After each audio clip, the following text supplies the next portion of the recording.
Hi guys, welcome to my channel. Top 10 places to visit in Oman. Before we get started, make sure to hit that like button and also subscribe my channel. 10 Misfat Al Ibrahim. While larger cities in Oman can appear very contemporary, smaller villages like Misfat Al Ibrahim help capture a more traditional atmosphere. This mountain village is made up of stone buildings in shades of orange and brown, and it can look more like an Italian mountain village than something you might expect to find on the Arabian Peninsula. Misfat Al Ibrahim, however, is a beautiful example of mountain life in Oman. A steep road leads up the mountain, and you can walk among the buildings to admire banana trees and lush greenery. There's an ancient watchtower above the village that you can climb to see Misfat Al Ibrahim, as well as the surrounding fields and dams filled with water. 9 Masira Island. Just off the coast of Oman is Masira Island, a unique destination for travelers in search of sun, beaches, wildlife and history. Masira Island is home to an Omani air base, but the towns are relatively small. That means few crowds and lots of secluded spots to explore. Regular ferries are available to get you to and from the mainland.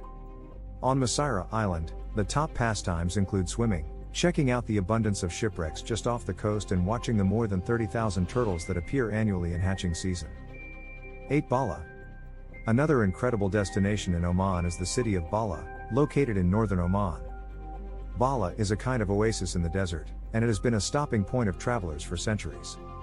Bala is just 40 kilometers, 25 miles, from Nizwa, and it also boasts a spectacular and historic fort. The Bala fort dates back to the 13th century, when it was widely under the control of the Banu Neban tribe. In addition to exploring the fort of Bala, you can see the walls of the city, which are made from adobe and stretch for nearly 7 miles in length. If you're in the market for souvenirs, Bala is widely known for its impressive selection of local pottery. 7 Salalah. In southern Oman is Salalah, a destination sometimes known as the second city to Muscat.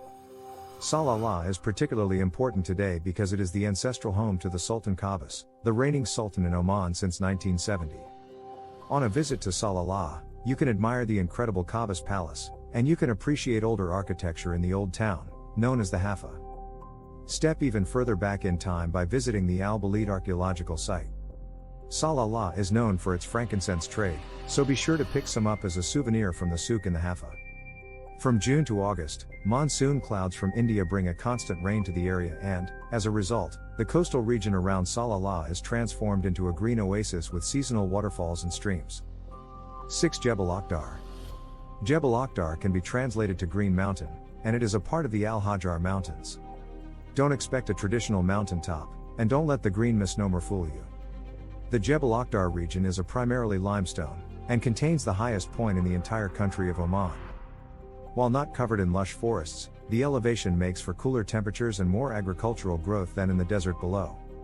The area is now protected, and you can hike through beautiful terraces and even spot trees laden with fruit. Hiking might not seem like an appealing activity in the deserts of Oman, but it is the perfect pastime in Jebel Akhdar. 5 Ras Al Jins.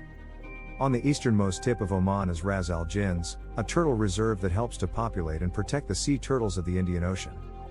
If you visit during the summer, or between the months of May and October, you can see turtle nests along the beach and even watch the baby turtles hatch and make their way to the ocean. Visiting the turtle reserve is possible as a day trip to Muscat, but most visitors opt to spend the night at the resort and check out other attractions like the Turtle Visitor Center and Museum. 4 Newzealand Fjords. The Newzealand Peninsula is the northernmost portion of Oman, and it is separated from the rest of the country by the United Arab Emirates.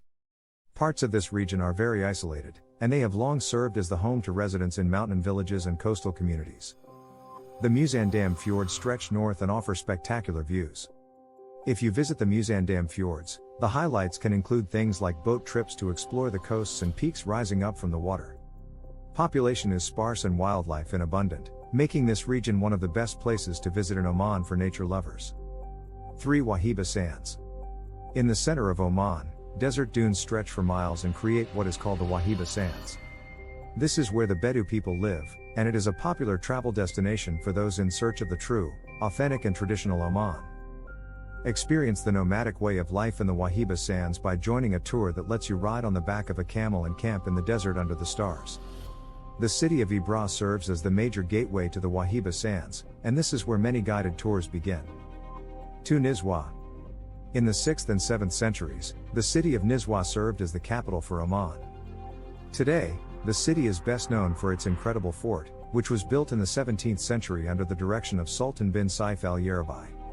However, some parts of the fort date all the way back to the 9th century. The highlight of the Nizwa fort is the enormous cylindrical tower.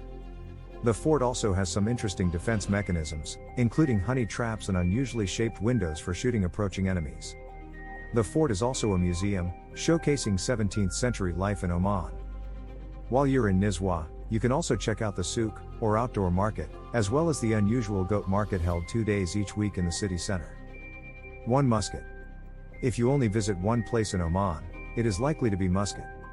This city is home to forts, palaces, museums and markets, offering something for everyone. While you can't visit the interior of the Qasr al-Alam Royal Palace, you can head to the harbor to get a close view of the amazing structure. Standing guard over the palace are the twin forts of Al-Jalali and Al-Marani, which have been converted to museums and are open to the public. Non-Muslim travelers can also visit the breathtaking Sultan Qaboos Grand Mosque on most mornings, admiring features like an enormous crystal chandelier. What do you think of our video? Let us know in the comment section below. Thank you for watching.